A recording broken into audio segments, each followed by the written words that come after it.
So, yeah, as far as like Oprah goes, I mean, I don't know. It's. I never really got into that, and like when Dr. Phil kind of came around and he got his own show, it's like I really didn't understand all that. But Well, what were you? You're a Donahue guy from back in the day, no? Yeah, no, big time. Donahue was, I really enjoyed Donahue. Montel Williams too was good. Um, What I about used to, Sally Jesse or FIO? not terrible. Like she kind of reminded you of like your aunt that like like always smelled like too much perfume and had too much makeup on. Had a giant purse and She looked a little shady to me, to be honest with you. she did. And who was that other one? Jenny Jones. Remember her? Remember Jenny Jenny Jones. Jones? She's actually the one I'm thinking about. She's the shady one. She's the shady one, but Sally Jesse was kind of she was all right. I mean, she was on longer than you think too. But now Donahue, as far as like those daytime like Geraldo and shit, Wait. It's Tuesday. it What the is. hell are we talking about this for? Oh shit, you're right. Hit the music. Done.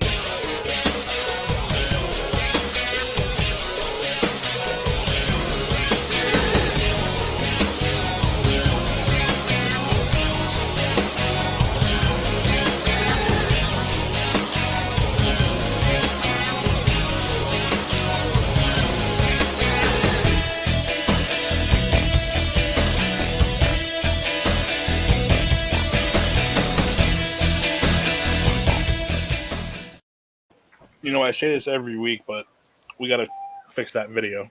Yeah, we do. That's definitely like we really need to get proactive and like change all of that, dude. Like it's there. We'll take footage from the actual show, and I think Yeah, we could probably shoot funny black and white video of us doing dumb things and put that in there. And I think maybe we that'd be could. better. But do you want to keep this, or do you want to get rid No, of it? yeah, we got to get rid of that. We got to get rid of that. We got to get rid of that. Maybe keep Dave for nostalgia's sake. Nah. For I don't know. nostalgia. Nah, but Nostalgia. it's not really nostalgic if he's never here. All right, ladies and gentlemen, welcome to the Just Too Sweet Show, episode number 89. We are Wow. getting ever so closer to the magic 100. We are very excited. We hope the Hmm. boss is excited. By the way, the boss Ooh, is not here. the He's not boss is anywhere. not here. He's not So, anywhere. so is there the old expression where the cat's away, the mice will play? I guess we'll see because we're already planning on violating some copyright laws.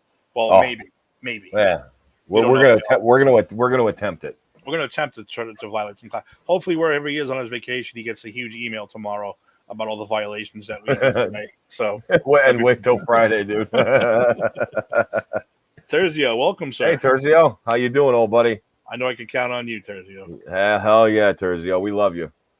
Well, you want to start with like good news, or do you want to start with like our usual crap, or what do you want to start with today? I think we should Well, start with the crazy stuff. yeah, let's just jump right into the crazy pot. I will jump right onto the crazy pot. We're going to throw this little cute little banner up here that I made before, and we're going to Oh talk yeah, here we about go.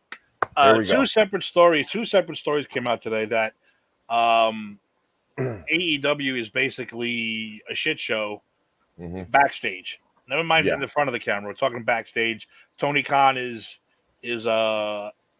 acting nutty, baffling. He's yelling at the announcers in their headsets, which has caused one of them to walk away. One of them said, "Fuck you, I quit."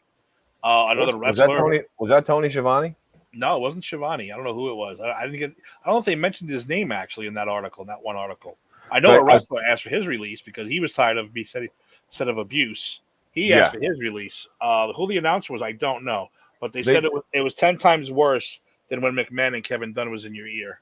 So Ooh basically, he was no. just screaming at you, Hmm. screaming Yeah, at you in your ear. that's no Um, good. and they're saying that with this WB fucking HBO Discovery merger, that AEW's television spots are in a deep shit too. Yes, So yes they AEW is in a are. lot of trouble right now. Now, Yes while they I are. disagree with Kevin Nash's assessment of it being like thunder, I do see now Cody Rhodes leaving was probably the worst thing that could possibly happen to that company. Because let's not forget, it was him, the Young Bucks, and Tony Khan who They created they were AEW. yeah they were at the ground floor of that. Thank you. Yeah, especially Cody Rhodes. Cody Yeah, Rhodes he was the was. guy he was the talent guy, and Tony Khan was the business guy. Cody Yep. walks away, and now Khan thinks he can do everything himself, and he's finding out it's not so easy. He's finding out that he can't do it, and he can't scream and yell and get what he wants. And not only that, dude. What do you want, Lauren? Oh, no, it's fine right there. No, dude. Here's the thing. It's like I knew something when the whole Cody thing came up, and it's like, now wait a minute. He was so, and he wasn't anti WWE. He was very pro AEW, and he wanted to see this thing fly. And be honest with you, when they started it out, it was the groundwork looked good, and like we didn't hear anything about. All we heard was Tony Khan and his dad were putting the money up for it and this and that, and wrestlers were going to be wrestlers were going to be booking it and this that, and it weren't going to be 100 writers, and it was basically going to be like an old territory style company. Then they got the TNT deal, and then things started getting whatever. And they got Kenny Omega, then they got Bryan Danielson, and then they got all these independent stars. And I understand you want to build them up, but like you and I have talked about so many times, Tim, as soon as a WWE guy's gone, boom, they snatch him up. And it's like really, and then it's like and slap a belt on him, which is even worse. Slap a belt on him, and dude, fast forward to all this stuff going on now. My take on it is this. Okay, so I can see this Tony Khan erratic behavior. I can kind of like hearing it come out now. I can see how it was going on based on everything you hear. Because let's be honest, the booking shit, the matchmaking is shit. The guys aren't performing, I don't feel, to the level that they should be. I think they could be putting on phenomenal matches, but instead they're doing 28 super kicks, 88 high spots. They're all bleeding. They're all getting hurt all the time. That's just Jon Moxley matches. Mm-hmm. Fucking tired. I'm so tired of that guy. But even Kenny Omega getting hurt. He's there. He gets hurt. Like, and I'll be honest with you, dude. I watched some of his matches from Japan, and like what? I'm on the air here. She thinks I'm smacking too much. Am I, Tim? I might be. Tim just kind of went like that. So, no, but I watched some of his Japan matches, dude, and let me tell you, they weren't bad. Like, they for that style, the Japanese style, it was good. And but like, I just don't feel like he's even living up to the hype that everybody made him to be. Well, that's the problem too. Like, with CM Punk, that shit's done. Not only is it done, but if he disappeared forever, I would not care. No, I don't even care. Dude, if you didn't bring his name up just now, I wasn't even thinking of him. Like that thing, they hyped that up so bad, and that it was just like when you dump gas on the fire, and it goes way up, and then it comes way down, and it's nothing. That's what's going on with that now. But it's not just that too. When he came back, he said, "I'm here to get on with these younger guys and teach these younger guys and get these younger guys." I don't know if he's lost any matches yet. And then you slap the world title on him. Mm-hmm. That's not contributing to the younger guys. That's not helping the younger next generation. No, that's letting slapping a belt on you, dude. It's wrong. It's wrong because they did have so many young talented guys who deserve a shot. Nope. MJF. Yeah. MJF. Yeah. I mean, look, Jungle Boy is not your prototypical world champion, but he is beyond over. I would say he's the most favorite guy in that fucking federation. Mm-hmm. He's over his shit. He is skilled. He's got his skills. He might have to work on his mic a little bit and work on, a couple things here and there. I think he has to work on ring mentality a little bit. But other than that, the way he is, I'd slap the belt on him just to see if he can handle it, if he could do it, because he is the most over guy. But instead, what do? We're gonna have Moxley versus Punk. We're gonna have this guy's a world champ. Chris Jericho's world champ. It's like, dude, you're just giving this title to the guys that don't need it at this point in their careers. Yeah, and it's dumb. Well, the thing is, dude, is like, and I commented on one of the things you posted in our group today. Like, dude, all this really is turning out to be, and like my opinion, this is just turning out to be Tony Khan's a wrestling fan. He's buddies with a couple of wrestlers who, had a great idea and wanted to start a promotion. I thought it was a great idea. I didn't think it was going to turn into a shit show like this. Tony Khan's a billionaire. He bought a promotion. He got it on the air. And now it feels like to me, nobody you got Arn Anderson there. Why isn't Arn Anderson helping book? Why isn't Regal? They got Regal commentating. Arn Anderson involved in angles. They signed Sting. That should be a slap in the face to some of these young guys. Wait a minute. This 60-year-old guy with a bad neck comes out and is, sure, he's getting over a little bit, but he's not over as he should be.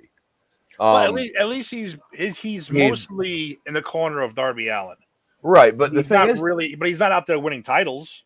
No, but dude, the thing is, he's taking away time away from all these young guys.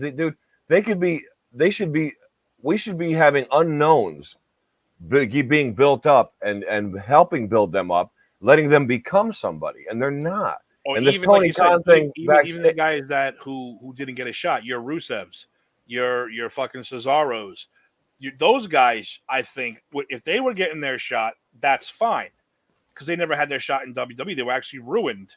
Right. But who do you give the title to? CM Punk. You give the title to John Moxley. You give the title to Kenny Omega. Omega. Kenny Omega doesn't need another title right now. He just doesn't need it. No, and dude, they could have done Kenny Omega right if he wasn't this 16-year-old video game fucking whatever. Let Kenny Omega, in my opinion, should have just went out and started being a real wrestler instead of being this fucking video game Japanese anime fan, whatever. But anyway, regardless of that, this Tony Khan bullshit, dude, I don't know if he's on meth or if he's just losing it. But dude, this is trouble. And to counter to put more onto that, I was telling you the other day, or maybe I was telling my buddy Chris, I can't remember, but okay, so this whole the television deal, okay, their contract is up with Warner, right? Time Warner. Well, we don't know yet. Warner right now we could do an hour just on that lunacy, because I know that merger and that company they're out of control right now. But for a fact, their contract is up, and they're cutting shows. They're cutting all sorts of shows. They're stopping production on there was 8 or 10 shows I saw that either weren't getting renewed or being stopped production, and they're based on some are based on ratings, some are based on, well, we don't want to fund this anymore because it's really not doing anything. Now AEW, I mean, they got a TNT show and a TBS show, and it's and they have actual pay-per-views, right? You have to get a pay-per-view from them. So dude, underperformance is not just a factor here. It's I think what we're seeing is hey, we gave you a shot, it's not working out. Now, does that mean they're not going to go on another network? No. Where'd he go? We lost Eric. Check 1, check 2. Hello. Am I still on the air? Terzio, am I still on the air, Terzio? Because we lost Eric. Now I have to talk by myself. I don't like talking by myself.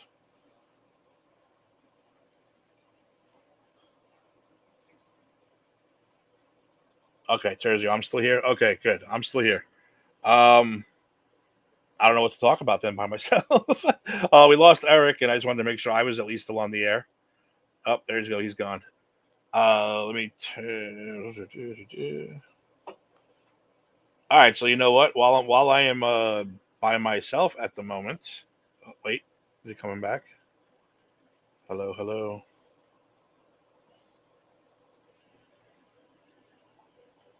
Hello, Eric. Nope. While I have a moment, I'm pretty sure he hasn't watched it. Oh, wait, he's back. Am I here? You're back. You're back. I am here. Oh, you shared me in and out. Okay. I was trying to. I was trying to stall. Yeah. No, I'm sorry. I don't know what happened, dude. My internet connection was fine. It just all of a sudden just petered out on me. I drops every once in a while. Yeah, no, it's okay. So we should be good now. I have to go back and get. But basically, what I was saying, dude, my opinion is I feel like the way things are now, especially with all this stuff coming out. I mean, publicity's publicity. Anything is whatever, but I don't feel that they're going to get renewed, or at least they're going to get one show taken off. That's my opinion. Well, that Friday show should be taken off anyway. It's a waste of fucking time. It is a waste of fucking time. It is. Stick to your one show and be happy about that. The only thing about that is when you go see them live, you see 3 shows. They film all 3 in one shot. Well, not only that, dude, they're an upstart company. Okay, they shouldn't be worried about getting 10 shows and all this shit. It's like, dude, start low, build. They're like, here we go again. They're not building their guys that they should be. They're not building the young guys. They're, like you said, they're throwing titles on everybody else.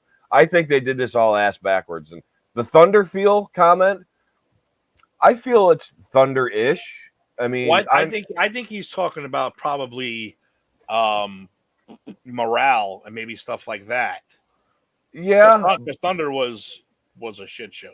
Thunder was a very, but I think he's calling the whole thing a shit show. It's no. I see it now. I mean, I see it because I said, and Cody Rhodes is probably the main reason why this place is falling down. Because, like you said, you got a businessman, a wrestling fan, trying to do both ends now. Do creative, do talent, and take care of the money side of it. It ain't gonna work. And I don't think the Young Bucks, who are involved financially, I don't think they're involved creatively or anything otherwise. So they're missing Cody Rhodes right now, big time. Yeah, and like I said, I think his vision was to have an upstart, quote territory, unquote company. Like, hey, let's start this. And Cody was cool with not having titles. He was cool putting people over. Like, CM Punk's not putting anybody over. Jon Moxley, all he cares about is being all like, it's like, dude, that's not even fun anymore. Like, I mean, I want to see, I myself and other fans that I've talked to, even diehard AEW fans, want to see fucking wrestling again. And Triple H is striking at the right time while the iron's hot. He is, and dude, Triple H is smart. I got a feeling that like Jim Cornette said that he's like, give it 2 weeks and see how if the changes stay in effect and if things get better. And dude, I just have to tell you, I think they're gonna. I think Triple H is gonna do great. He's already got the locker room beyond excited. And I know some of the AEW people that jumped are probably like, God damn it. Now they do all this. Now this happens. Now Vince is gone. Well, and yeah, you gotta bide your time, man. It's like, it's like. Well, he reset the tag team champions for the women. He stripped Naomi and Sasha, which is the right thing to do. But they are coming back. They are re-signed. They will be coming back. Yep. Now you got guys popping up. Dexter Lumis popped up last night. And if you paid attention to Raw, which I really rarely do, but I just happened to catch it in 3 different segments, I believe. If you look in the background, you don't watch much Raw?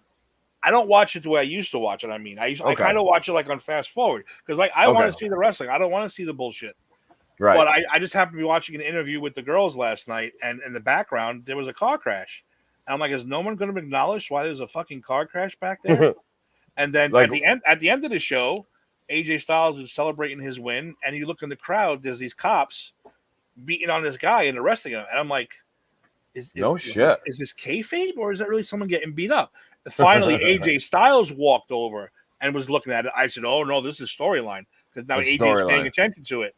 And when the guy picked his head up and they ripped his hood off, it was fucking Dexter Lumis, good wrestler who was fired by Vince. He's back. So again, here's Triple H bringing all these fan favorites guys back. He's bringing who were the two that he brought back? The guy with the valet. Who was that? Karrion Kross and yes. What's her name? I forget the blonde girl's name already. Scarlett. Yeah, they're back already, and supposedly going after Roman right off the bat. Nice. So I mean, he's doing what he has to do so far. Not only that, I think it's a good idea because you know what? Get that shock factor in. You say, look, I mean business. This is what we're doing. We're going back to a formula that worked. We're not going to get all Vince McMahon, Kevin Dunn stupid. Like, you know what I mean? It's like, if I was Kevin Dunn, like, dude, I'd be shitting bricks. Like, I really would be. I would walk away. I'd walk away now. To save. Unless he's waiting for severance. Well, he's already going to have it. Like, because Laurinaitis they even said, remember when this whole thing broke out with Vince? They even said that Laurinaitis is going to get he's no matter what happens, even if he gets let go, he's going to have like a major severance. No, Like, of so course. he doesn't care. Probably doesn't even Yeah. care if his fucking wife leaves him. Obviously, he's cheating on her. So The guy's been in wrestling for 40 years. I don't think anyone gives a Yeah. shit anymore at this point. no, But yeah, fuck Kevin him. Dunn. You know what? Kevin Dunn's got to go. Kevin But Dunn has got to go. I want. Listen, it makes sense. Wait, let we go. Leave HBK down in NXT. Yep. But I want these guys. I mean, I wish they can get Regal back now, but they can't. But I would have. Are you sure? They can't. Is he under contract? Yes, they already said it was already announced because Tony Khan's on the he's on the defensive now. Before he was on the attack, now he's on the defensive because he's like, Yeah. He actually made a quote saying, "I don't care. Adam Cole signed here for 6 more years. This one signed here for this many. This one signed here for this one." So he's on the defense because he knows that Triple H's people want to go back. Yeah, I guarantee you, Regal wants to go back. He's And probably thinking Adam Cole's one of his guys too. I guarantee he wants to go back, but he's stuck. He's stuck now. And well, you know what, Tim? Hey, listen. If things go down in AEW, and look, I don't want them to fold, dude. But No, like, me neither. if something happens and they do have to shut down, dude, they're out of their contracts, man. They can go do what they want. I mean, I'm sure some will stick it out and stay, but dude, how cool would that be if like there was a way Regal got out of it? Because you know how big of a fan of Regal I am, dude. And well, the stage has been set now. Which, by the way, because on AEW, remember they were the undisputed elite. It was Adam Cole, Bobby Fish. Yep. What's his name? I always forget the other guy's name. Kyle O'Reilly, the Young Bucks, Kenny Omega. They were all called the undisputed elite. Yeah. Well, that ain't happening no more because they just fucking beat the shit out of the Bucks.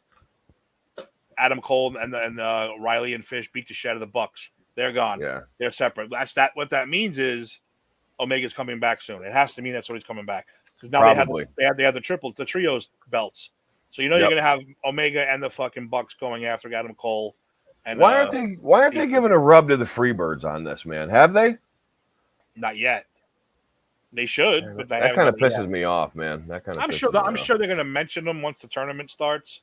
No, the Fabulous Freebirds, this and that. They got Freebird rules. I like that. Freebird rules. Yeah. So, Triple H has been doing his thing lately. Yeah. People are actually excited and happy, and I bet people like what's her name, Ruby, the Ruby girl, the Punk girl, Ruby Stone or whatever. She whatever she is now. She got fired and signed to AEW, got promised the world, and this girl is not even on TV. Nope. You know what I mean? It sucks. And is it fun? I mean, dude, I understand like sitting out making money and they're not using you, but they're paying you. But dude, I would want to be working in wrestling, man. Like I would rather, especially if you're that young. Yeah, I would want to be wrestling. Out there. Yeah. I don't want to sit and fucking think like the WCW guys who sat for 2 years and just collected a paycheck. Fuck that, man. I would want to be out there working, honing my craft, like saying, hey, look, I want to be here. I want to work, like Triple H did when he was younger. Mm-hmm. Remember that? So that's right. But anyway, what else we got? They got Razor Ramon's 30th anniversary of his debut today. What's today? Wow, no shit. That's awesome. That is awesome. Would be good. Never happened. Nope. Never. CM Punk's a butthurt bitch. He is a butthurt. See, because he look at Karma. Karma just bit him in the ass. He was so happy when Vince got his legal troubles and celebrating and laughing. And guess what? Now your company's in deep shit because your owner's going fucking Lulu. Yeah, what a fucking cuck he is, man. Fucking fuck CM Punk. I'm the greatest in the world. You know what? There was a time I would have said he's probably for this day and age, one of the better wrestlers. He's not the best, but one of the better ones. But dude, when you start believing your own hype, like you're not Bret Hart, you're not Shawn Michaels, you're not John Cena even, you're not Kurt Angle, you're not Steve Austin, you're not Randy Savage, dude. You're not even in their class. You're not. It's true. Very true. You're not. We'll move on to this one now. This past Sunday biography was Lex Luger, and Rivals. Did you see that? Did you see it? I watched it. How was it? And just like Lex Luger, it was boring. Well, okay. I thought it was boring, but Lex, I don't think he deserved. I get it. I said it before when he had his Legends special come out, the one on the network. Yeah. I just don't think he deserves all this accolade. I don't think he's that good. I don't think he has enough titles. I don't think he is good enough to deserve any of these accolades that he's getting. And the episode was kind of boring. I mean, think about it, dude. Like, they tried making him the next Hulk Hogan in the WWF with the American and the Yokozuna thing. And dude, excuse me, you're working with probably one of the greatest in-ring workers as Yokozuna. Everybody's gonna say, "Oh, he's a big guy, whatever." Dude, Yoko could fucking work. And if you were in there with Yoko, dude, you were having a good fucking match. And dude, Yoko couldn't even carry him. So what's that tell you? Well, the funny part of it was Bret Hart, and Grumpy Bret was out, of course. But I think he maybe feels a little bad because Luger's in the wheelchair and stuff or whatever. But he was knocking him, but he wasn't. He was knocking him, but he was like, oh, but Luger had the physique. Luger had this. Luger he did. Probably the best wrestling body ever. But he wasn't a good worker. Like it was that kind of thing. Did you ever hear the story that Owen said the one time when they were doing a tour overseas, and it was Owen and the Bulldog? No, it was Owen and Yoko versus the Bulldog and Luger. And Owen told the Bulldog, he goes, "Hey, listen, I'm fucking ribbing him during the match." So he goes, "Don't get mad if it gets shitty." He's like, "All right, do whatever you got to do." So Owen set him up, and he had him against the ropes, and he said, he was calling a spot. So Owen said, "Flying schoolboy." So he threw him into the ropes, and Luger kind of like walked and kind of like stopped and did whatever. And Owen kind of did a crisscross, and Luger just stopped in the middle of the ring, and Owen gave him one of those kicks and shit. Dude, it was so great. Owen made him look so bad. It was so great. And Owen was famous for that. He was famous for that. And Owen, you're hard-pressed to name a better worker than him. It's true. But as far as the special goes, I'll never have to watch it again. I said it was very boring. And a lot of people, including, Flair. Flair was pissed because I remember when he first was coming up, they stuck him with Flair to do an hour. Yeah. And do a Broadway. They wanted him to do a Broadway. And Flair was pissed because he's like, I have to carry this fucking kid now for 60 an minutes hour because because he sucks. Yeah. First he came and he was just this big steroid guy from Florida. Then they threw him with J.J. Dillon. Then they threw him in the Horsemen. Then they threw him out of the Horsemen. Then they threw him with Barry Windham. Then Barry went to the Horsemen. And then they were trying to feud him with, like you said, with Flair. And dude, he was like this close to getting over, but his work rate, I don't think, like you're saying, I just don't think it was, he lacked. He really did. Wrestling body, great. Oh yeah, probably one of the best. Probably one of the best. Top five. Not overdone. Not it was still good. But what I liked was they were talking about when he lost. Well, no, he beat Yoko, but by count out. By count out. Count out. Yep. And they Pritchard and fucking Cornette all said he was done after that. How do you not give him the title after all that fucking hype, the cross country bus, and he goes, he was done after that. He was completely done. No one gave a shit after that, and all of them the gimmick was stale, and everything was done. So that's why he probably left. And Bischoff offered him $150,000, hoping he wouldn't take it. He offered him $150,000 as an insult because he was making $750 with the WWF. And he's going to offer him $150, and this way Sting, I can tell Sting I tried. Fucking guy took the money. I guess that's how tired he was of that too.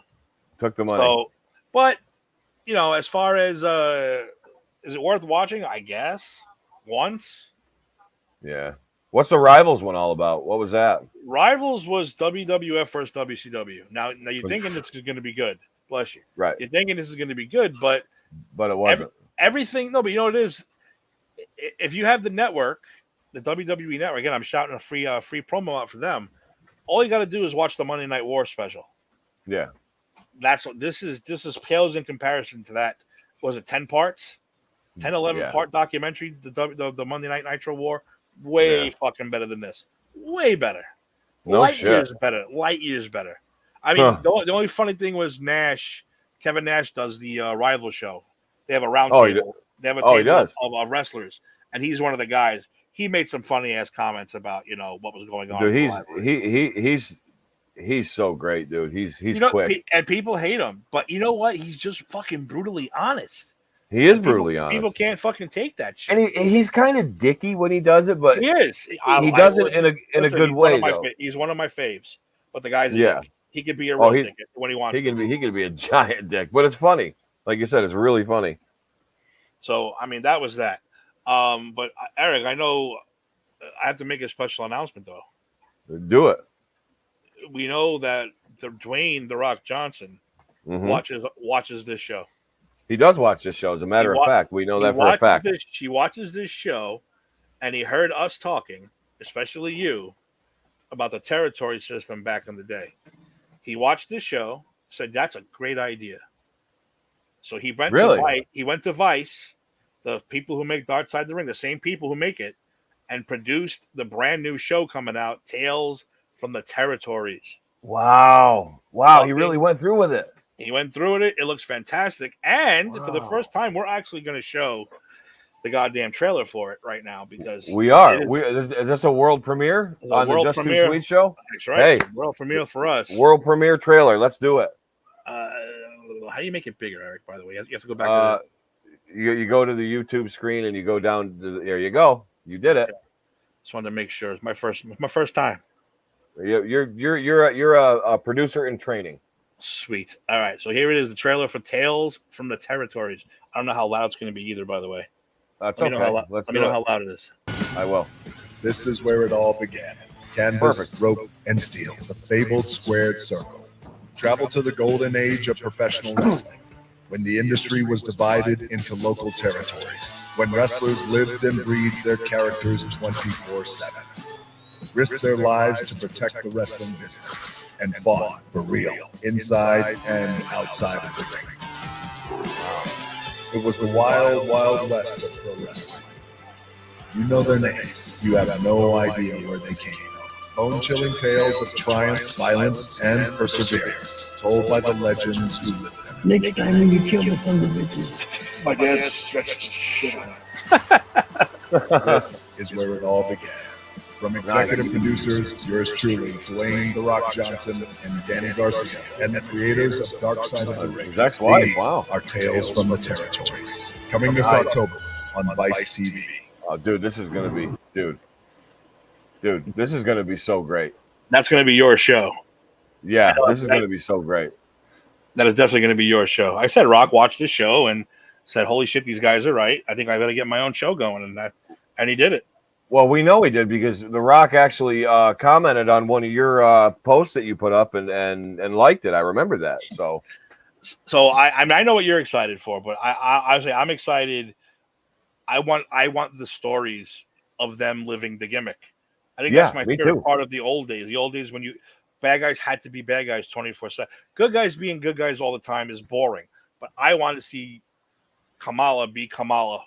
Like I want to Yeah. see Kamala walk into a fucking store and tell a story about how he is dead. But I mean, you know what I mean. How he had to be Kamala in a store, or Dude. Abdul the Butcher had to be crazy in real life because that's his character. That's the shit I'm looking forward to. But dude, listen, on what you're saying, the good guys, actually the guys that portrayed the baby faces, a lot of them in real life were assholes. Because like, dude, Brian Pillman, when he was first, he was a big baby face. He was a great baby face in WCW and NWA. He was Flying Brian. Dude, he was well liked. He was loved, dude. Out of the ring, dude, he was a fucking fucker. Like he was drugs, all the shit. Oh, he was. He's doing drugs, sleeping with women, fucking like, oh, dude, he was crazy. It was so fucked up. So yeah, it contrasts with faces as it does with heels. So, dude, I'm excited, man. What were you thinking? I'm going to be excited about? Just the whole territory system. Yeah, the whole thing. Yeah, dude, I cannot wait for dude, we're gonna have so much fun. We might have to, while this season airs, dude, we might have to do our show. And then we might have to do like a regular or a special like special show during the week of this just to talk about it. Good night, Terzio. Thanks for tuning in, brother. Night, Terzio. Thanks, dude. Yeah, you know what I mean? We might have to like once a month or every 2 weeks like catch up on whatever and like, dude, that'll be fun. Yeah, it's gonna be a lot of fun. Really, really, really good show. Yeah. I hope they keep making more of these, and I hope Dark Side of the Ring comes back too. That was up in the air, but I have a feeling they're going to come out with another. Especially if these guys are working with this. Did you hear? No, you didn't hear. They issued a statement after like 2-3 weeks after all the speculation and everybody's going, oh, I guess it's over. They put out a thing said, notice we are not discontinuing. We are actually in production as we speak of season 4. 4. Yep, 4. He said, as we speak, we're in production. And dude, they're definitely coming back with Dark Side of the Ring. Definitely. Awesome. That is completely. I can't wait for that shit. I mean, that was pretty much all the news that we had to run through right now. So It was. we're gonna have Eric. Why don't you tell us what the special treat we're gonna watch and hopefully not get sued for? Well, tonight, Tim, I thought it'd be nice because with all the controversy going on right now with AEW and the comparisons to WCW and Tony Khan and all this stuff, I thought it would be fun.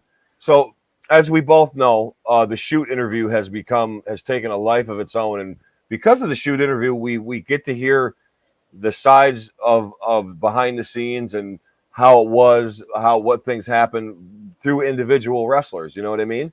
And some of them are like, as we've seen on a lot of them, kind of full of shit. Some of them give you the bare basics of everything. But so let's go back in time, Tim, to the territories when there was really three big ones. The three big ones being the WWF or WWF, the NWA, and the AWA. Now that was the American Wrestling Association out of Minnesota, Vern Gagne. And dude, from the 40s to the 70s, they were hot. I mean, there's another shoot interview, another thing we're going to pick apart too. If we have time today, maybe we'll do it. But if not, we're definitely going to do it again. Actually, we might because it's only like 10, 15 minutes long. But anyway, Hogan played an integral part in the AWA and an integral part in him coming to the WWF as one of their failures. But anyway, that being said, the AWA was a promotion from Minnesota. Had a lot of top guys, a lot of big stars were formed from there. But Greg Gagne, who was Vern's son, so there goes the nepotism. Like we've seen all the like things. Who was the worst promoter's son that worked? Like Mike Graham, George Goulas, Jeff Jarrett. Obviously, he's one of the better ones. But Greg Gagne was actually on top. And it's funny, Tim, real quick, side note. You know how like they have local commercials and like you have local celebrities? Like, dude, he was in a lot of local commercials for the Minnesota area. Greg was with like football players and hockey players and stuff. So he was popular regionally. But Greg Gagne was a tag team partner of Jumpin' Jim Brunzell. They were called the High Flyers. And then he was also worked in the office, helped his dad book and everything. But Kayfabe Commentaries did a segment, like a special, some episodes called Back to the Territories. Here we go, talking territories again. That's what this series was called. And Jim Cornette actually hosted some of them, and he's hosting this one. So he's interviewing Greg Gagne, okay? Now, as we watch this, and this is the first time you're seeing it, correct, Tim? Correct. You're going to hear some shit. And Eric Bischoff actually replied to a lot of this, and we're not going to get into all that because, you can go find Eric's rebuttal of it if you type it into YouTube. You just type in Eric Bischoff, Greg Gagne, and you'll find everything you need. But we're going to watch what caused all this. Now, Greg Gagne spouts off a lot of stuff, and I'm telling you, like, Tim, your jaw is going to drop on some of the things that he said. So let's watch, and then afterwards, you and I will react to this segment of Greg Gagne's Back to the Territory episode, hosted by Jim Cornette. And Jim's, you know how Jim is. Jim's, he's pretty fired up a little, but then he backtracks a little, and then, Jim's Jim. But anyway, let's watch this, Tim. And I really am super, super. I mean, I just can't wait until I'm really looking forward to hearing what you have to say. And I want you to pick up on it too, because like, you're going to be like, what? Then you're going to be like, what? So I just cannot wait. So get ready to pause. Oh yeah. No. We'll comment. We'll, instead of letting it run all the way through, we'll stop and comment in the middle. Yeah. Well, absolutely. Funny happens. Yeah. Just tell me when you want it and we will do it. But ladies and gentlemen, here is the segment Greg Gagne talking about shooting on Eric Bischoff on Back to the Territories from Kayfabe Commentaries. Go ahead and give them a like and a share and a subscribe on YouTube because they really have a lot of fantastic episodes and shows. So here we go. This is Greg Gagne shooting on Eric Bischoff. But somebody else that was a salesman, he was trying to sell How's your volume, everything Tim? he could at that point, especially himself. He did a that good you job. gave a start to in the industry was Eric Bischoff. Oh, do you have to It's bring your that up? fault. It is. How did he come to you? How did he get started, and where did he go from there? He came to us and he was selling ninja suits for kids out of his trunk.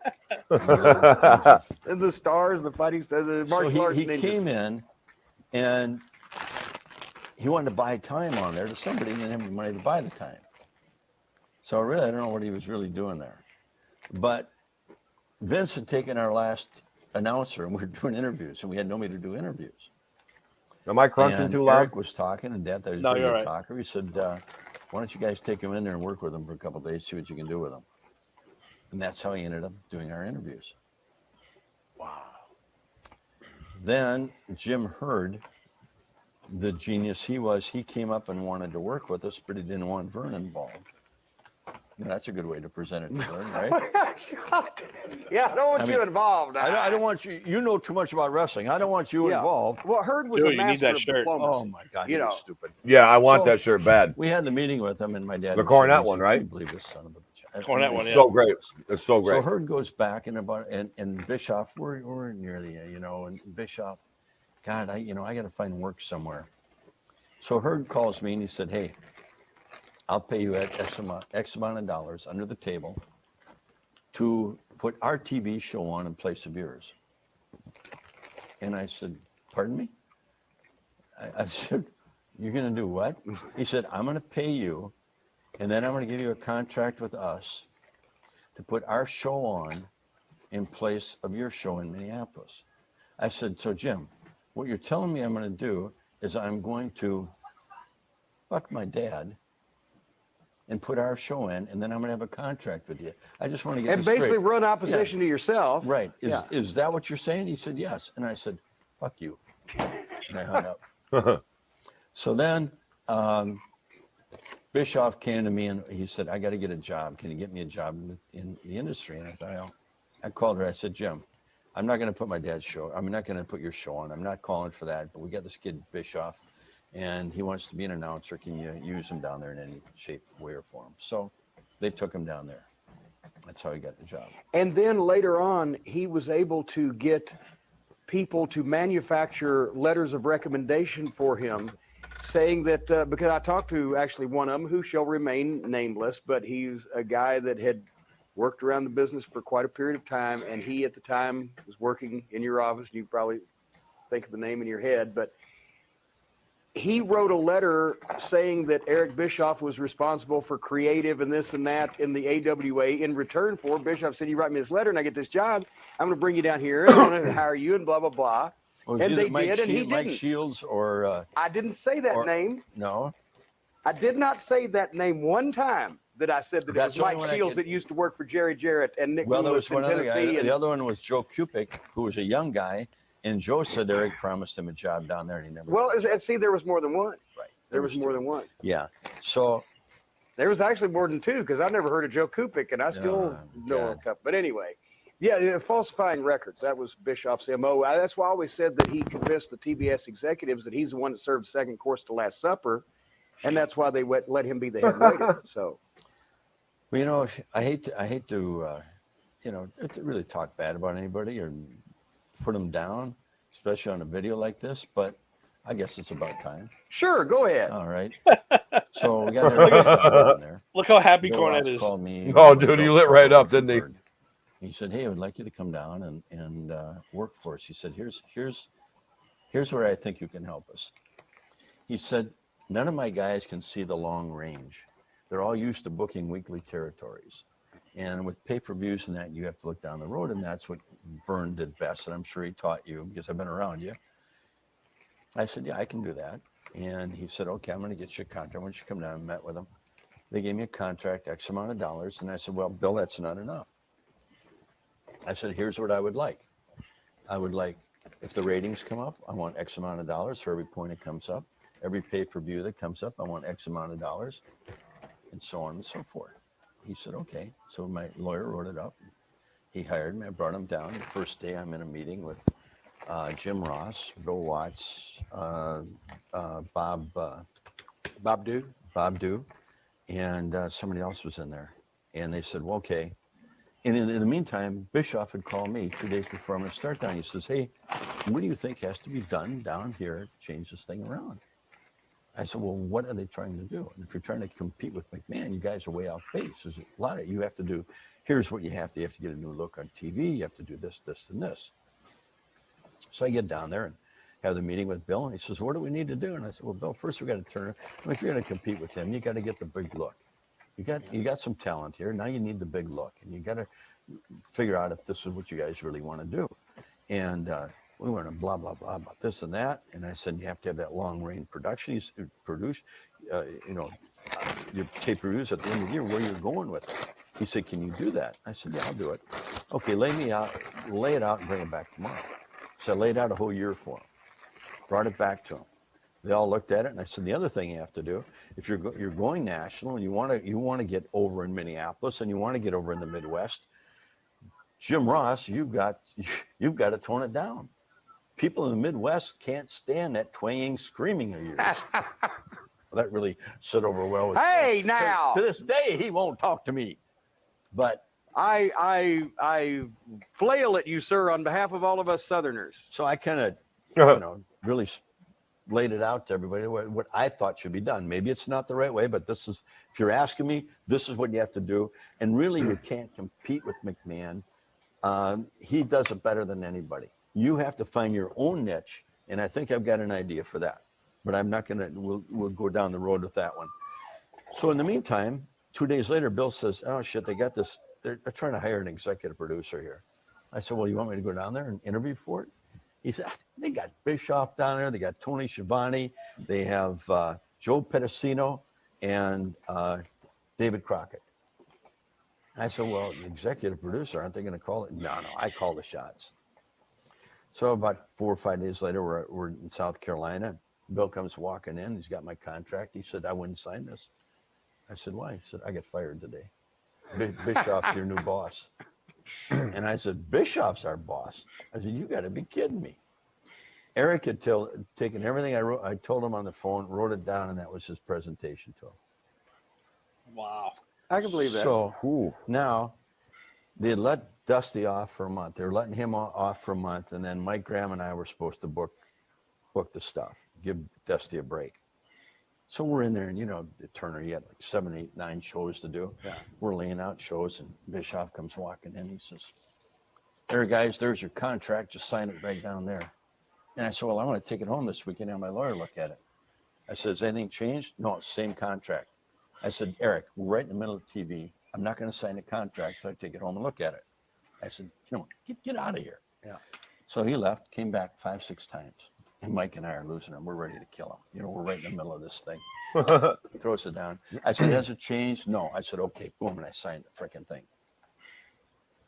So the TV ratings start coming up. Pay-per-view increases a little bit. So I said, "Hey, Eric, where's our bonuses? Mike and I have bonuses coming in our contracts." "Oh, you don't have any bonuses?" I said, "What do you mean?" I looked at it. There was nothing in there. I found out later he took all our stuff and put it in his contract. Well, at least somebody got it. Somebody got it, right? So he's got me once. So we're driving back from South Carolina or somewhere. He says, "Greg, how can we get this thing going?" I said, "Eric, right now you guys are trying to do what McMahon's doing, and you can't do it as well as him. The only thing that should give you a jump start here is bring Hogan in here. You got Flair, bring Hogan in here." "Well, All right. how do I get a hold of him?" Hang on. All right. So let's pause it here for a minute, Tim. So initial thoughts here. Just by his tone and just by the way his mannerisms and the way he's speaking, what are your vibes you're getting right now from him? Well, when he was telling the story about the changes that he would make, I was like, that's all Bischoff stuff. Because I remember Bischoff said the exact same thing that he's saying. Mm-hmm. The getting rid of the Southern announcers, Yep. all that shit. That was Bischoff said that was all his. Now we So- find out that it's not. That's pretty interesting. That's interesting. So here we go. Let's continue because now we got a hot name up now. We got Hogan. So let's find out what the deal is with Hogan. Okay, here we go. I said, well, I can call him. I'll get him in here. But if I get Hogan in here for you, I want part of his the pay-per-view. I want a little percentage off that when it goes up. I want some of his merchandising, and I want a little piece of his contract. You get that ready from Bill Shaw, and I'll get him. 2 days later, he comes back to me. He says, can you get Hogan? I said, I've talked to him. He'll listen. Did you get the deal from Shaw? Bill's going out of town Friday. He'll get it to you before Friday. This was like on a Wednesday. I said, well, I better have it Friday or I'm not going to call him. And he said, all right. So then the following Monday, I come into the office. There's a big sign. They welcome Hogan. They flew down to him on Friday and signed him. And I got nothing. Well, you got a big sign that said "Welcome home, Hulk." Oh, What you got? Now I'm furious. I'm ready to kill this son of a bitch. So they're moving along, and right away we lay out the first pay-per-view for Hogan and Flair, and they want to put him in a cage. And I said, Jesus, guys, you don't need it. Here's the two biggest stars of the last how many years? Yeah. All you need, do some publicity in USA newspaper like they do with boxing. Put their pictures in there, and here's the big match. Then they want Sherry Martel in there, and they end up doing the cage. Everything that I said not to do, they did. And so now a good friend of mine who ran the Goodwill games for Turner Broadcasting, Jack Kelly, calls me up. He said, hey, come on down here a minute. I need some help with something. So I go down the hall and I talk to Jack. He said, Turner just lost his TV in Russia. He said, do you know anybody? And I said, well, yeah, I do, as a matter of fact. Vern and I just 2 weeks ago met with Alexander Karelin. Karelin was the Olympic gold medal winner for four in a row. The Experiment. The Experiment, Right? you got it, yeah. 6'5", 6'6", 3% body fat. We're at the University of Minnesota. He's going to train with the weights. He's going to do bench presses. He lays down. He starts bench press. So how many is he going to do? And the guy says 15 minutes with 300 pounds. He times his bench presses rather than count 15 them. minutes, 300 pounds. Okay. And we're watching this. Then he takes Michael Foy and the two Morgan brothers, who are all three on the Olympic team. He takes on all three of them and pins all three of them in about, 45 seconds. And these are guys that are going to wrestle in the Olympics.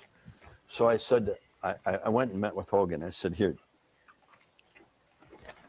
they need help. They want to get, Turner wants his TV back in Russia. I can get him on. We can sign this Karelin, but you'll have to work with him. And we'll train him, but I would like to put him on TV for a year before we do this and really get him established. And he can beat Sting, and he can beat Flair, and beat all these guys. We'll build him for this thing. We'll do 3 pay-per-views. We'll do one in Russia, never been done there. We'll do one back here, and we'll do a third one, the neutral one in Japan. Yeah. Okay? And I know for a fact, Vince, his interest was piqued in the Experiment in the 96, 97 time period, because he talked about him a number of times, and Bruce was all fired up for him. He wouldn't go with anybody but Vern or I, the trainer. Yeah, well, this Yeah. was after it was This a is- moot point right. that he wasn't going to do Yeah. any wrestling, though. So, anyhow, so then Bischoff calls me into the office, and he says, hey, what can we do to really change this? I mean, we got Hogan, we got Flair. We've done. I said, Eric, here's the easiest thing, okay? Where are your ratings bad? Where are they bad? Let's take a look at the map. Okay, Midwest, South, okay? There's where you're weak. Talk to Vern, pay him for the AWA, whatever that number is. NWA. If you have to pay somebody, pay. You got the AWA, the NWA. Hogan, champion AWA, Flair, champion of the NWA. There it is. Here's your strength. When you run a card in Denver, you put 2 or 3 matches from the AWA and 2 or 3 matches from the NWA on the card. the super cards that they never got to see. And now you got your WrestleMania, something McMahon cannot do. You can have crossovers. Flair started in the AWA. He can jump over here. An invasion angle of sorts. Right. You know, you don't have to. He takes me into the people I presented to. He said, it'll never work. 2 days later, I went home.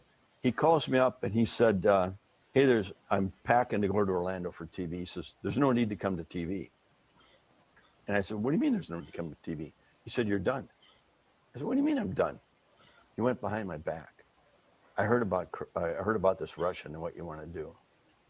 How could you go behind my back? I said, well, let's see, Eric, you fucked me twice. Should I go for a third time? I mean, why would I come to you with this? He's awful big on firing people on the phone, isn't he? Right. Ole, Austin, you. So I flew down to Atlanta, and I was going up on that 14th floor, and honest to God, I was going to throw him out that window. That's how I was so freaking mad. I would have knocked the shit out of him. But anyhow, that's how it ended. Then they come back and they do the WCW and the NWO. But I didn't tell them how to. They couldn't keep it running. They had McMahon on the ropes, but they didn't know how to keep it going. And that's because Hogan and Nash and what's the other big kid? Hall are kind of calling the shots, and Flair, and they know how to get themselves established, but they don't know how to bring around these other guys to help with the card, make the card better, and prepare them to take over. They became the other guy. Everybody else on the card became the cannon fodder to keep this them going, rather than helping getting the other guy. That's when they had Del Wilkes down there. They should have taken him and made a big star out of him, but they didn't know. It's not they didn't want to do it; they didn't know how to do it. That's the Patriot, right? Del Wilkes. Yep, Del Wilkes was the Patriot. So, somebody else. So Tim, so that's the that is the there's the Greg Gagne shoot on Eric Bischoff. Now, am I wrong, or am I sensing that Greg Gagne is partially taking credit for planting the seed for the New World Order? Yes, but Eric Bischoff admits that he took that idea from Japan. Right. New Japan had the group within a group trying to take over. So that's where I thought the idea came from, and he never tried to hide that. As far as this territory versus territory thing going on, yeah, he seems to be. well, think about it. The NWO was, at first, we thought was a whole different thing, and it was them versus them. So the invasion thing with the guys coming in, it's like, dude. So seriously, do you think Greg Gagne? Do you think anything? Okay, first off, is he really telling the truth? There's got to be some truth. Well, you said Bischoff replied to some of it. What did Bischoff have to say? Well, Bischoff was not happy. Oh, I can imagine that. Because he got caught out, or because he lied?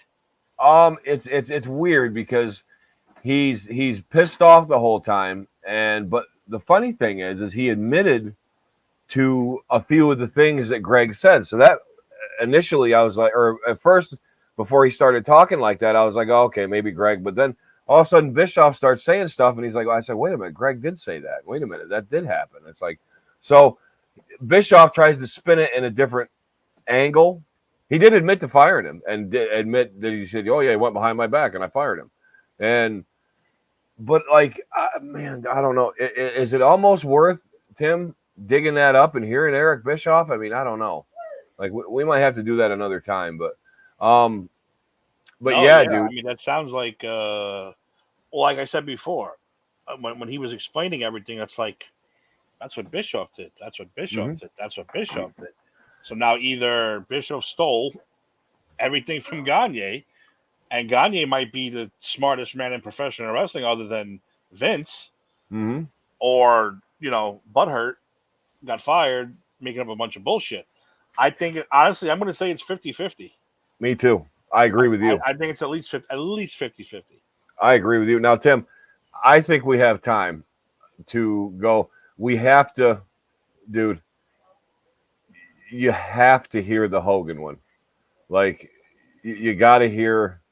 Well, listen, at this point, as much as he was, huge in our childhood, and, he's the biggest star ever, and I still want to meet him one day and all that stuff, we know that Hogan was all about himself. He was. He was really, the fact that he put anybody over is a fucking shock to me. It really is. Now, look, I've got up here an 8-minute Eric Bischoff shoots on Greg Gagne, and I have a 13-minute, the same interview with Cornette about the Hogan thing. Now, do you want to watch the Hogan one, or do you want to watch the response to Eric Bischoff Oh, I of don't the know. Gagne? I played the Bischoff one since. Should we hear what Bischoff has to say? Yeah, Because since it's only fair, right? since it's a retort, we might as well. Yeah, it's only fair. And once again, this is purely. I just want to let everybody know that this is purely for. We're reporting. We're not making any money off this. This is purely a reaction video, part of our show. I wish we were making money off this. I wish we were making money off it, but unfortunately we're not. So we're just going to be assholes. So here's the deal. So we heard from Greg Gagne about Eric Bischoff. Now, Tim, we are going to hear Eric Bischoff's side of the story. So here we go. Now you're going to hear a lot of response of a lot of what we heard, and this is the Eric Bischoff response, so to speak. Let's talk about Hulk Hogan for a minute. Meltzer in this era would report Hogan is not signed past December 28th, 1994. It's believed he's negotiating for full on-paper control of the company in order to stay, but almost surely will settle for nothing less than the way of the power he already has, which is to mean full control of scenarios involving himself, John Tenta, Ed Leslie, Jim Duggan, and Honky Tonk Man, and being a member of the new booking committee that reorganized this past weekend, which now consists of Flair, himself, Jimmy Hart, Eric Bischoff, Kevin Sullivan, and Mike Graham. Greg Gagne and Bill Dundee were both let go. Is Hogan worth the money spent on his contract and money spent to build everything around him? If they let Hogan go, does WCW deflate like a balloon with the air let out after all the PR work and TV hype built around him, particularly if letting him go and his crew go brings some or all back to a struggling WWF and gives them a much-needed shot in the arm? Conrad talks a There are lot. numerous factors that have Yeah, to can go you fast into the forward it? decision-making process. A lot to unpack here. Oh, wait, here we go. Again. But first, Greg Gagne and Bill Dundee both let go. What do you remember about that?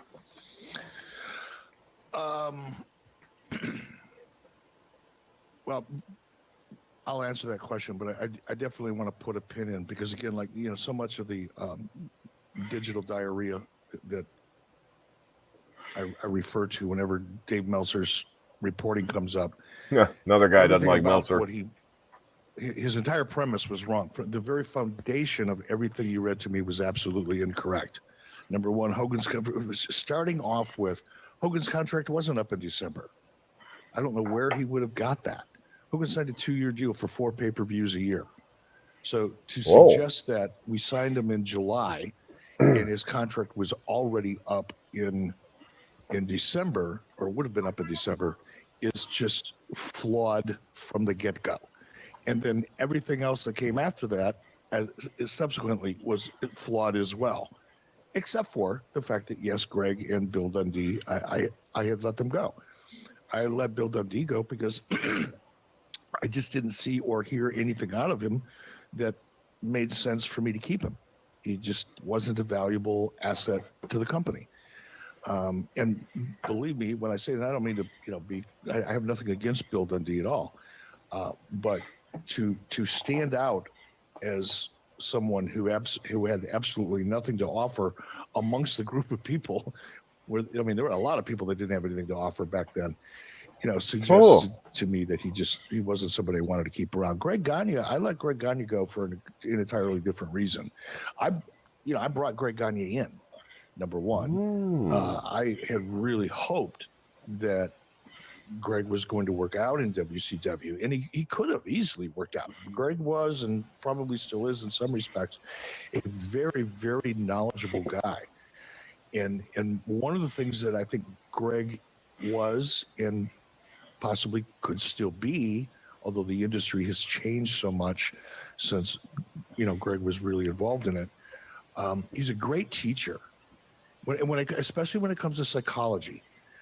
And I go back to Vern, and you look at a lot of the great talent that came out of Minneapolis, a lot of them. And I'm talking about announcers, I'm talking about wrestlers, I'm talking about myself included. Hogan, Flair, Steamboat. Hogan, you name it.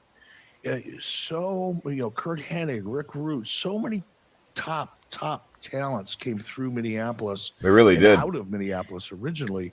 And a lot of the ones that really became successful, I think, owe a lot of their success to Vern Gagne, because he could be tough to work with. He was stubborn. He only saw things one way. Sound familiar? He was very rigid in his approach to things. But when it came to psychology, I think he was one of the best ever, maybe. And that's probably not fair for me to say, or my opinion probably isn't worth all that much in that regard, because there's a lot of people I didn't work with, so it's hard for me to really compare Vern to other people. But just by virtue of the sheer numbers of top talent that came out of Vern Gagne's influence, I think it's a safe bet to say that Vern was one of the best. And Greg, clearly, having grown up in the business around Vern and with Vern, was a beneficiary of that. And Greg could be a great teacher, but Greg could also be his own worst enemy, And I think when Vern went out of business and the AWA folded, there was a bitterness in Greg. I think Greg always believed that. What do we do? Oh, we have a. He should have, and I remember hearing this stories. I'll give you an example. When I went to work for AWA, and after I had finally gotten to the point where, Greg and Vern and others would open up to me about, what was going on in the industry and how evil Vince McMahon was, and how, Vince was trying to put, AWA and all the smaller territories out of business. I mean, I heard all of the horrible Vince McMahon stories you could possibly hear as a young man, young man, but in wrestling experience, I was a kid. I was very impressionable. I believed all of that stuff. And there was so much bitterness in Greg, because I think he really believed he should have followed in his father's footsteps. He should have been the head of his own territory. When he got to WCW, he was grateful for the job because he needed a gig. But it didn't take long before I heard conversations, and I heard them from, Bill Shaw, my boss. Said, Eric, you need to know something. This Greg Gagne is not doing you any favors. He's trying to get meetings with me, and when I do have a conversation with him over the phone, he's pulling the rug out from underneath you, behind your back. And I got so hot about that. I'm thinking, he was a guy. Number one, I thought he was my friend, which it hurt me personally. Boy. That a guy that I thought was a good friend. I mean, Greg and I and Vern had been hunting together, and we just did a lot of things together outside of the wrestling business. And then I go out of my way. I get him a job in WCW, not just because he was my friend. He was my friend who had value, as I just described. And then to have him kind of go behind my back and stab me in the back and try to pull the rug out from underneath me, I thought, well, at that point I got pissed and I fired him. And that's why I fired him. And to this day, I hear these interviews that I've seen some of them, and I just, it makes my head explode. Where he takes credit for the NWO. I mean, what the fuck? He wasn't even there. And it was 2 years after he got fired. He takes credit for bringing Hulk Hogan in. I got news for you, Greg. If you're listening to this, one of the reasons that Hulk Hogan wanted to make sure that Ric Flair was in the fold is because he didn't trust Greg Gagne. He wouldn't have come into WCW if Greg Gagne would have had any real influence. I had to assure Hulk that Greg wasn't going to have any influence, because Hulk knew him better than I did, or he knew him in a way differently than I did. Knew him, meaning Greg. So when I to this day, he still has that. He still has those issues. He won't let go of it, and it's unfortunate. Part of me will always respect Greg, and because of my relationship with Vern. But, as far as working with him, I let him go because I knew I couldn't trust him. Man, what a story. I feel like that's a whole podcast in and of itself. Who is this? All right. So, dude. Wait, who's the guy doing the show? Whose show is that? That's 83 Weeks. That's Eric Bischoff's podcast. That's what it's called. No, who is interviewing him? Conrad Thompson, the one that does Pritchard and the one that does he does Arn, he and Pritchard started him. So that's Conrad Thompson. He's fucking terrible. He is terrible. He's Ric Flair's son-in-law, by the way.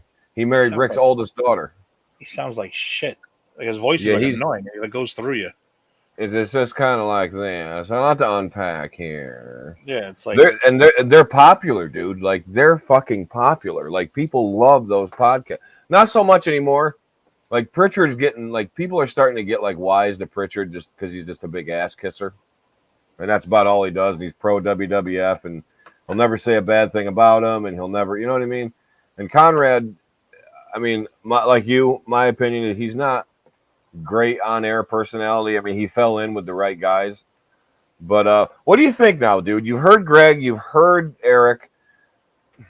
I'm still with you thinking it's somewhere in the middle. There's a mix of truth. But honestly, dude, Eric sounds like he's backed into a corner a little bit when he's talking. Like almost like Greg called him out on about 3/4 of it. And now he's just trying to like, I don't believe for 1 second. I believe Hogan probably maybe didn't trust Greg because of what happened, but I don't think he would hold it that long. Like, I don't think Greg Gagne would have said. I think Hogan would.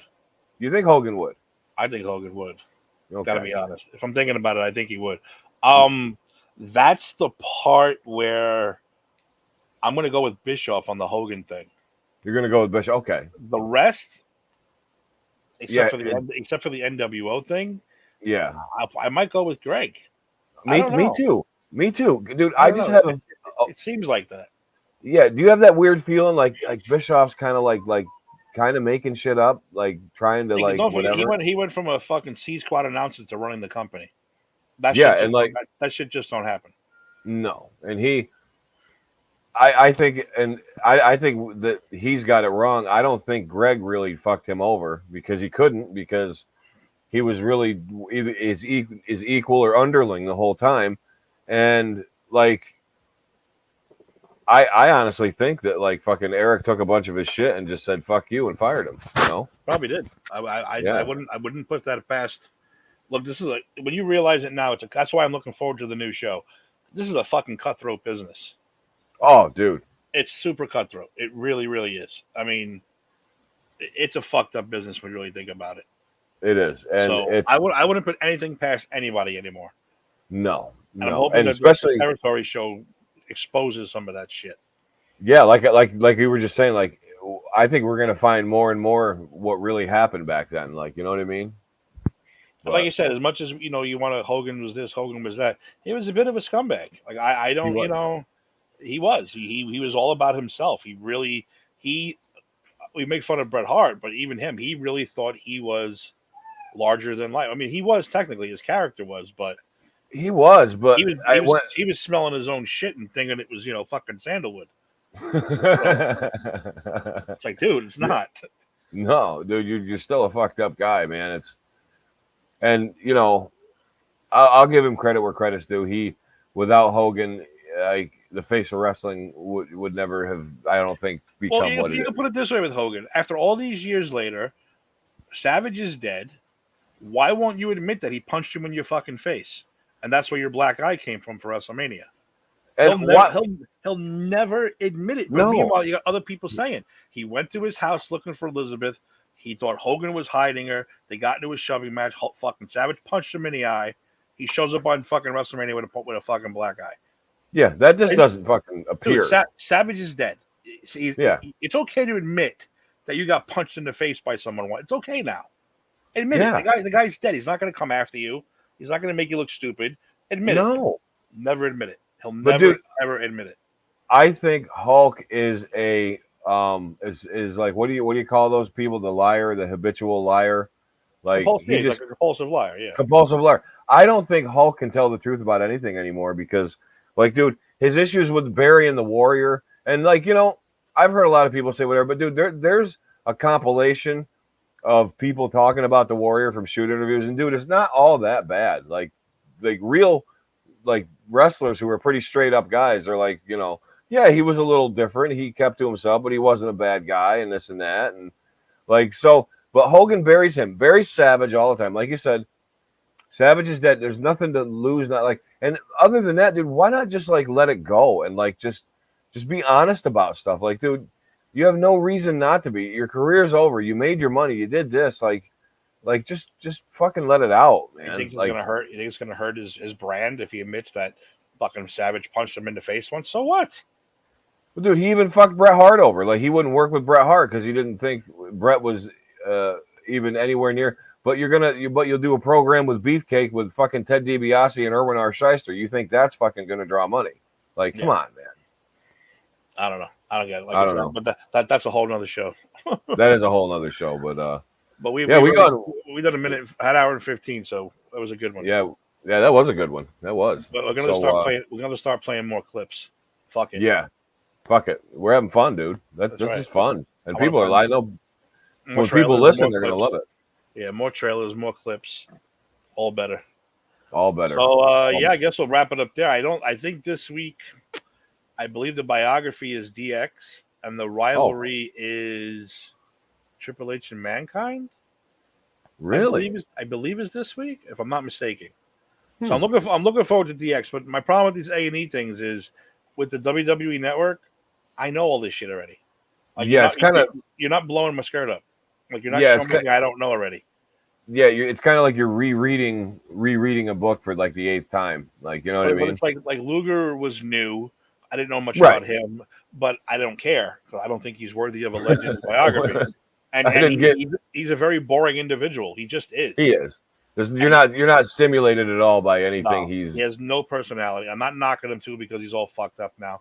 well, whatever. By the way, Fuck he's born again. So Oh, was he? they show, oh yeah, he was saved. He was saved and Oh. born again. And Sting baptized him, and so he's all born my- again. And he appeared on one of those Christian shows, and Sting asked him, "Who's the real total package?" And he said, "Jesus Christ." Is the Oh real no, fucking total- forget it.